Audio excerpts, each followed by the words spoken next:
Friends, नमस्कार। आप सब लोग कैसे हैं? चलिए आज जानकारी शेयर करते हैं। ऐसी दुनिया में बहुत सारे लोग होंगे जिनके बच्चे प्री स्कूल एज में होंगे और वो बच्चे जो हैं वो बहुत ज़्यादा उन्हें तंग करते होंगे, बहुत इरिटेटेड रहते होंगे। वो बच्चे हमेशा रोते रहते होंगे, बहुत ज़्यादा उनमें कोई पेरेंट्स की बात नहीं सुनते होंगे, खाना पीना उनका डिस्टर्ब होगा, सोना डिस्टर्ब होगा, वो किसी प्रकार से भी काबू में नहीं आते, वो चीज़ें फेंकते रहते हैं, इरिटेट रहते हैं, यहाँ तक कि वो बाइट कर देते हैं, काट लेते हैं। और इसके साथ साथ इस प्रकार से वो उनका सिस्टम हो जाता है कि पेरेंट्स परेशान हो जाते हैं कि इन बच्चों को हम किस प्रकार से इन्हें सही रास्ते पे लाएं। उसके लिए वो इतने ज़्यादा दुखी हो जाते हैं कि फिर क्या किया जाए। तो देखिए, ये बहुत आसान विधि है, ये एक आर्ट है, ये स्किल है। इसमें आपको थोड़ा सा मेथडिक लगाना पड़ेगा, थोड़ा एक सिस्टम से, एक इंटेलिजेंस वे में आपको बच्चों के साथ डील करना पड़ेगा। ये एक ट्रिक लगानी पड़ेगी जिससे कि बच्चे आपके रास्ते पे आ जाएं, सही समझदार बन जाएं और घर का वातावरण बहुत शांतपूर्वक खुशीनुमा बन जाए। तो इसके लिए देखिए क्या करना होता है कि देखिए, ना तो बच्चे गलत हैं और ना ही आप गलत हैं। ये केवल उनके सेटिंग का या एक उनका सिस्टम से वो बच्चे अपने को सही ढंग से समझ नहीं पा रहे कि उन्हें, और पेरेंट्स भी अच्छी तरह से नहीं समझ पा रहे कि इसे हम किस प्रकार से डील करना है। तो देखिए, हर घर का एटमॉस्फेयर अलग अलग होता है, उनका खान पीन अलग अलग होता है, रहन सहन अलग होता है, सोच विचार अलग अलग होते हैं। तो ऐसी बहुत सारी बातें हैं कि जिसकी वो बच्चों पे थोपना चाहते हैं या बच्चे जो हैं उसके साथ वो एडजस्ट नहीं कर पाते, क्योंकि ये आधुनिक युग है, इसमें बच्चे का एक्सपोजर बहुत ज़्यादा हो रहा है। आप ये ना सोचिए कि 4 साल का बच्चा जो है वो सब कुछ देखता है, वो टीवी भी देखता है, आईपैड भी देखता है, मोबाइल पे भी जाता है। तो हमें किस प्रकार से उसे डील करना है, तो चलिए आज इसी पे चर्चा करते हैं कि इसे किस प्रकार से डील किया जाए। देखिए, सबसे पहली बात है कि आपके अंदर टॉलरेंस होनी चाहिए, आपके अंदर बिल्कुल एंग्जाइटी नहीं होनी चाहिए, आप बिल्कुल परेशान ना हो। बहुत युक्ति पूर्वक इस समस्या को हम डील कर सकते हैं। और सबसे पहली बात, आप बच्चे के साथ जो व्यवहार करेंगे वो हर हाल में मीठा होना चाहिए, आदर पूर्वक होना चाहिए, और उसके साथ साथ जैसा वो वातावरण देखेगा वैसा ही वो बनेगा। वो तो एक मिट्टी का माधो है कि जिस प्रकार से कुम्हार उस मिट्टी को लेकर किसी भी प्रकार में डाल देता है, किसी की किस्म का बर्तन बना देता है, इसी प्रकार से आप ये समझिए आपने बच्चे को उस अपने हिसाब से ढालना है। वो कुछ नहीं जानता, वो बिल्कुल ब्लैंक आया था। उसके बाद जितने भी उसमें व्यवहार में चेंज आ रहे हैं वो कुछ आपकी कमी से, कुछ वातावरण की कमी से, इस प्रकार से उसके जो बॉडी में इस प्रकार से सिस्टम चल रहे हैं। देखिए, उसका माइंड जो है इस समय डेवलप हो रहा है, उसमें बहुत ज़्यादा चेंजेस आ रहे हैं। तो उसकी वजह से वो अपने इमोशंस को भी कंट्रोल नहीं कर पाता, और इस प्रकार से आप भी देखिए उसको बड़े शांत भाव में उसको इस समस्या से डील करना है। अब देखिए, होता क्या है कि आजकल के आधुनिक युग में हस्बैंड वाइफ दोनों को काम करना पड़ता है, दोनों को बाहर जाना पड़ता है। और आजकल जो न्यूक्लियर फैमिली का सिस्टम चल पड़ा है, इसका ये एक बहुत बड़ा नुकसान है कि बच्चों की केयर जो है वो नहीं सही ढंग से हो पाती। उन बच्चों को उन्हें डे केयर में रखना पड़ता है। तो होता क्या है कि जब वो बच्चे, जो पेरेंट्स जो हैं, जाते वक्त कम से कम उन्हें आधे घंटे से 1.5 घंटे तक का सफ़र करना पड़ता है, फिर वहाँ पर बहुत काम करना पड़ता है, क्योंकि उन्हें अपनी नौकरी का भी पूरा ख्याल रखना पड़ता है। इसके साथ साथ 1-1.5 घंटा फिर वापस आने में लगते हैं, रास्ते में बहुत ट्रैफिक भी होता है। वो एक तरह से उनकी एनर्जी बिल्कुल सक हो गई होती है।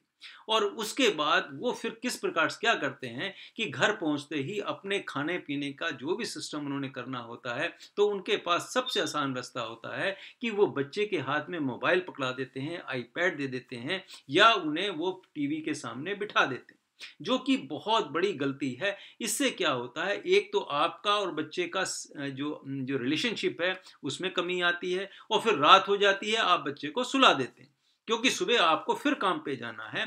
तो उस समय आप ऐसा करें कि जिस समय आप अपने ऑफिस से चलते हैं, आप अपने माइंड को प्रिपेयर कर लें कि आज मैंने किस प्रकार से बच्चे के साथ डील करना है, किस प्रकार से हमें काम करना है। देखिए, आप घर आइए, अपनी एनर्जी लेवल बढ़ाइए, जूस पीजिए, कुछ खाना-पीना खा लीजिए, बिस्किट चाय ले लीजिए, कॉफ़ी ले लीजिए, उसके बाद आप बच्चे को डे केयर से लेके आइए।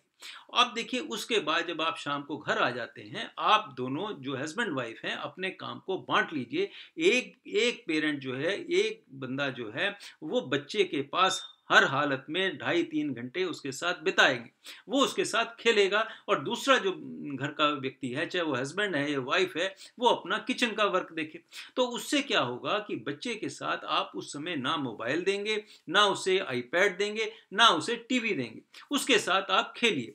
तो उससे क्या होगा कि बच्चे में एक रिलेशन बनेगा, एक लव अफेक्शन बनेगा और उसके साथ आप उसके साथ जब खूब प्लेफुल कंडीशन में लेंगे, तो वो आपके साथ बहुत अच्छा व्यवहार करेगा, आपकी बात भी मानेगा। अब होता क्या है कि देखिए जब आप सवेरे उठे, आप देखिए मैं कुछ ऐसे पॉइंट्स बताता हूँ, सारा एक तो लाइफ़स्टाइल नहीं बताया जा सकता, लेकिन कुछ ऐसी टिप्स देता हूँ मैं को जो हो सकता है कि आपको मदद करेंगे। जैसे सुबह के समय बच्चा उठा वो ब्रश नहीं करता, तो आपको क्या करना चाहिए कि आपको उसके साथ प्लेफुल जाना पड़ेगा, आप उसके साथ बाथरूम में जाइए, उसके ब्रश में कोई ना कोई खिलौना होना चाहिए, कोई म्यूज़िक बजता होना चाहिए और उसका वातावरण भी वहाँ भी आप ब्रश करिए और उसके साथ हँसी-मज़ाक में खुशी-खुशी पूर्वक चलो प्लेफुल कंडीशन में हम इसके साथ ब्रश करते हैं।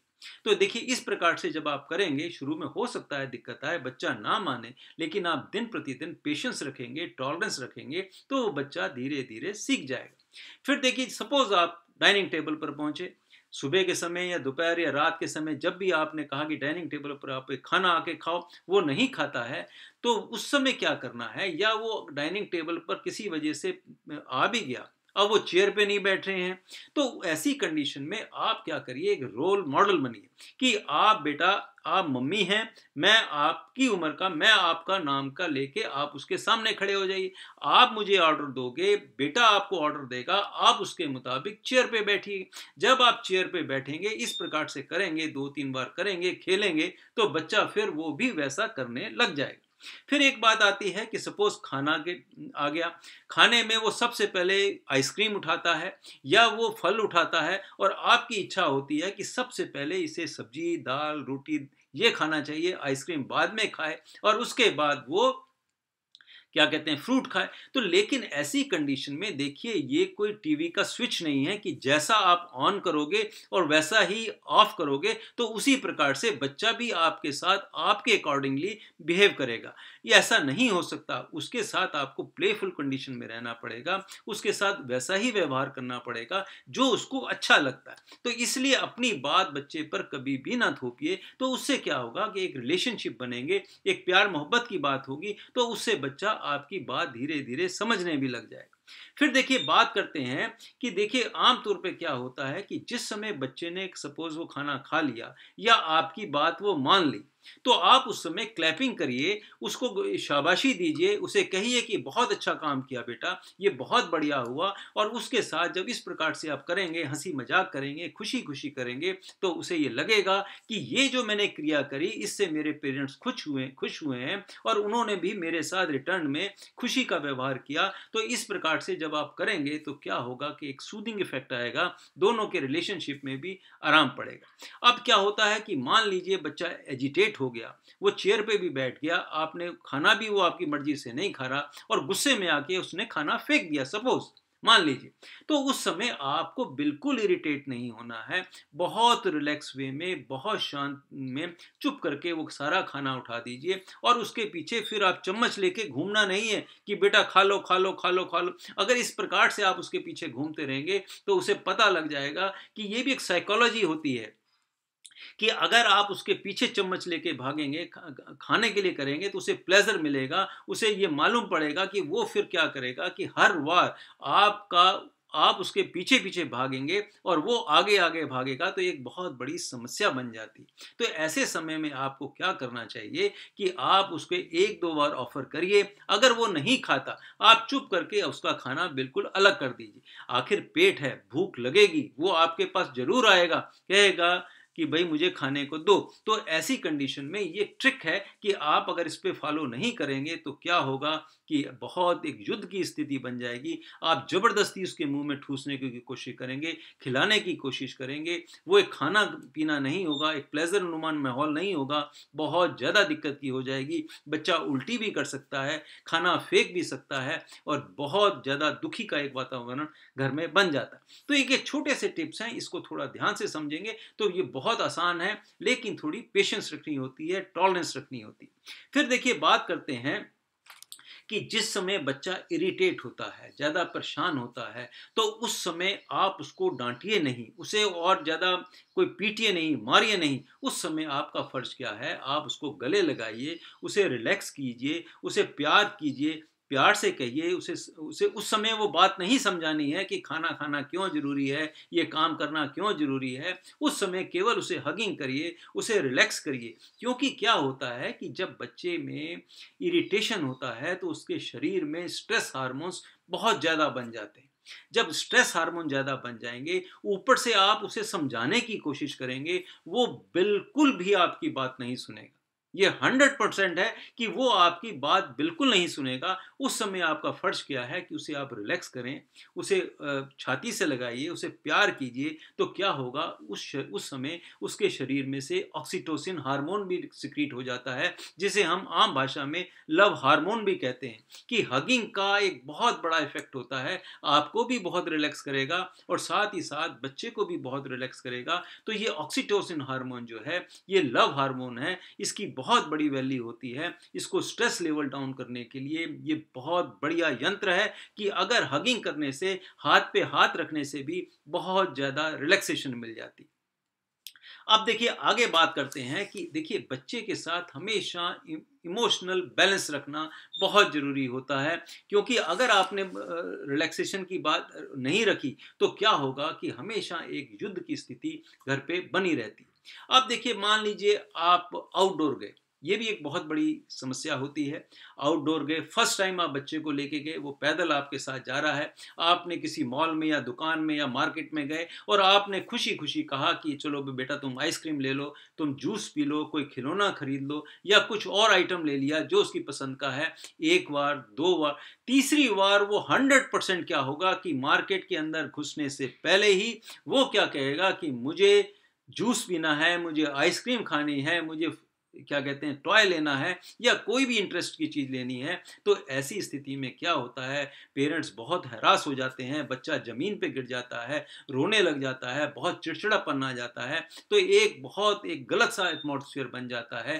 तो ये कभी भी एक्टिविटी नहीं करनी चाहिए। जब भी आप सामान लेके दो, कुछ भी खाने को लेके दो, तो उसको शुरू में ही आप ये समझा दीजिए कि घर जाके चीज़ें खाई जाती हैं, मार्केट में नहीं कोई सामान खाया जाता। तो जब इस प्रकार की आप बात डालेंगे तो क्या होगा कि बच्चे को एक ट्रेनिंग मिल जाएगी कि जो भी मैंने ये सामान खरीदा है ये घर जाके ही खाया जाता है। तो ये भी एक बहुत बड़ी इंपॉर्टेंट बात है। इसके साथ साथ एक बात और करते हैं कि आमतौर पे देखा गया है कि आजकल बच्चों को मारते नहीं हैं, उन्हें डांटते बहुत कम है, लेकिन उन्हें नॉटी कॉर्नर में खड़ा करने की एक प्रथा चल गई है। वो क्या होता है कि कोने में जाके तुम वहां पे जाके खड़े हो जाओ। तो उससे क्या होता है कि वो पहले ही इतने स्ट्रेस लेवल में आया, इतना दुखी है, अब आपने उसे नॉटी कॉर्नर में खड़ा कर दिया, अकेले कमरे में उसे बंद कर दिया। तो क्या होता है कि उसका स्ट्रेस लेवल और ज़्यादा बढ़ जाएगा, वो और ज़्यादा इरिटेटेड हो जाएगा, वो रोने लग जाएगा, चिल्लाने लग जाएगा। तो ये स्थिति बन जाती है। तो ये कभी भी नहीं करना चाहिए। आपके पास केवल एक रास्ता है, वो प्यार का रास्ता है, रिलैक्स रहने का करने का रास्ता है। टॉलरेंस अपने में लाइए, प्यार से समझाइए। केवल किसी चीज को भी समझाने के लिए केवल लफ्ज की वजह से, प्यार मोहब्बत से ही आप बच्चे को सही लाइन में ला सकते हैं। तो ये भी एक बहुत बड़ी बात है, इसको समझना चाहिए। अब देखिए बात क्या होती है कि बच्चा कोई भी चीज जो है, कोई भी गलत काम है, वो एक दो दिन में आसानी से सीख जाता है। टीवी देखना है, मोबाइल देखना है, आईपैड देखना है, किसी खिलौने को फेंकना है, तोड़ना है, वो बहुत जल्दी कवर कर जाता है। तो लेकिन उस समय आपको थोड़ी टॉलरेंस रखनी पड़ेगी, रिलैक्स रहना पड़ेगा। कोशिश करें कि वो आपकी वैल्यूएबल चीज़ ना टूटे, तो उसे समझाइए या और किसी उसमें लेके जाइए। अगर आपने उसे खींच लिया तो हो सकता है कि वो बिल्कुल ही तोड़ दे, उसे बिल्कुल ही खराब कर दे। तो ये स्टेज क्यों आई? क्योंकि आपने ऐसा पहले कर रखा था। तो अगर इस प्रकार की कंडीशन आती है तो उसमें आपको बहुत ध्यान रखना होगा कि वो आगे से इस प्रकार से ना करें, और धीरे धीरे जब पेशेंस रखेंगे तो मैं मान के चलता हूं कि बच्चा अपनी लाइन में धीरे धीरे आ जाएगा। फिर एक और बहुत इंपॉर्टेंट बात बताता हूं कि देखिए, जब भी आप एक सिस्टम बना लीजिए कि बेटा आपको हम 10 पॉइंट्स देंगे या 10 स्टार्स देंगे अगर आपने पूरे दिन में अच्छे काम किए, तो उसमें क्या होगा कि आप उसका कोई भी अच्छा काम करते हैं या छोटा सा भी उसने आपको सपोज सुबह उठ के विश ही कर दिया या और कुछ भी कर दिया, तो आप एक कागज पे वहां पे जाकर स्टार डाल दीजिए कि 1 स्टार हो गया। वो क्या करेगा, पूरे दिन में कोशिश करेगा कि उसके स्टार बढ़े, और वो जब 10 स्टार हो जाएंगे, 10 पॉइंट्स बन जाएंगे, तो आप उसे कोई ना कोई गिफ्ट दीजिए, कोई आइसक्रीम खिलाइए, टॉफी दीजिए, चॉकलेट दीजिए, कुछ और खाने को दीजिए। तो इस प्रकार से क्या होगा कि वो आपके लाइन में एक सिस्टम में आने लग जाए। फिर देखिए, दूसरी बात होती है, एक शेड्यूल बनाना होता है, एक घर में डिसिप्लिन लाना होता है कि बच्चे को समय से सोना है, समय से उठना है। तो ये इसके लिए आपको भी उसके साथ ढालना पड़ेगा कि मान लीजिए आपका मन कर रहा है पिक्चर देखने का, तो बच्चा भी उसके साथ बैठा हुआ 9:30 बजे 10 बजे वो भी पिक्चर देखता रहेगा। या अगर घर में कोई गेस्ट आ गया तो उसके साथ आप लग गए और बच्चे को नहीं सुलाया, लेकिन बच्चे के टाइमिंग बिल्कुल फिक्स रखिए जिससे कि वो समय से सोए और समय से उठे। तो ये शेड्यूल बनाना, एक डिसिप्लिन घर में लाना, ये भी आपका कर्तव्य है कि बच्चे को सिखाने के लिए अपनी मर्जी के मुताबिक नहीं, बच्चे के व्यवहार के मुताबिक, बच्चे के सिस्टम के मुताबिक आपको अपने को ढालना होगा। क्योंकि जिंदगी आपकी बच्चे के साथ है। मेहमान तो आते जाते रहेंगे, आना जाना सब लगा रहेगा, लेकिन आपकी सबसे बड़ी रिस्पॉन्सिबिलिटी है कि बच्चे की पूरी देख रेख करना, उसे सही रास्ते पे लाना। फिर देखिए, एक बहुत बड़ी बात बताता हूं, होता क्या है कि आज के युग में हस्बैंड वाइफ के रिलेशनशिप्स भी बहुत ज्यादा डिस्टर्ब हो गए।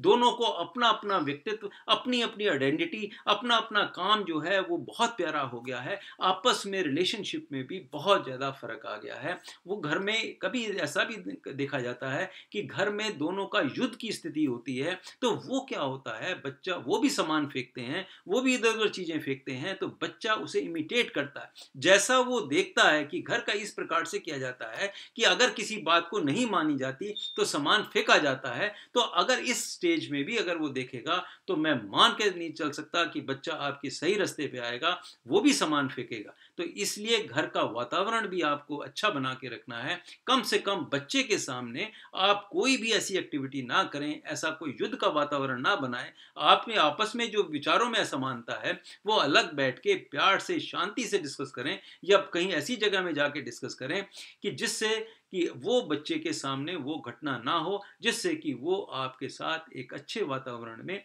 बिलीव कर सके। फिर देखिए, बात करते हैं कि इतनी इतनी सब बातें बताने के बाद मैं मान सकता हूं कि अगर इस प्रकार से आप डील करेंगे तो बच्चा हर हालत में आपके साथ सही व्यवहार करेगा। तो ये थोड़े थोड़े टिप्स हैं। केवल नटशेड में जान लीजिए कि मैंने केवल कितनी बात करी है कि आप में लव एंड अफेक्शन होना चाहिए, आपस में भी और बच्चे के प्रति भी। एक टॉलरेंस होनी चाहिए, एक विश्वास होना चाहिए, और उसके साथ साथ ये प्रैक्टिस आपको रेगुलर करनी है। एक दो दिन में बच्चा नहीं सीखने वाला। जो चीज़ बिगड़ चुकी है उसे सुधारने के लिए थोड़ा समय लगेगा। आप थोड़ा समय देंगे, धीरे धीरे मैं बच्चा जो है बिल्कुल सही रास्ते पे आ जाएगा, वो बिल्कुल ठीक व्यवहार करने लग जाएगा। इसी के साथ मैं अपना वीडियो समाप्त करता हूँ। आशा करता हूँ आपको पसंद आया होगा। अच्छा लगे तो शेयर कीजिएगा, और जो नए व्यूअर्स हैं वो सब्सक्राइब भी करें। इसी के साथ मैं आपसे अलविदा चाहता हूँ। फिर मिलेंगे, किसी और वीडियो पे चर्चा करेंगे। तब तक के लिए नमस्कार, बाय बाय।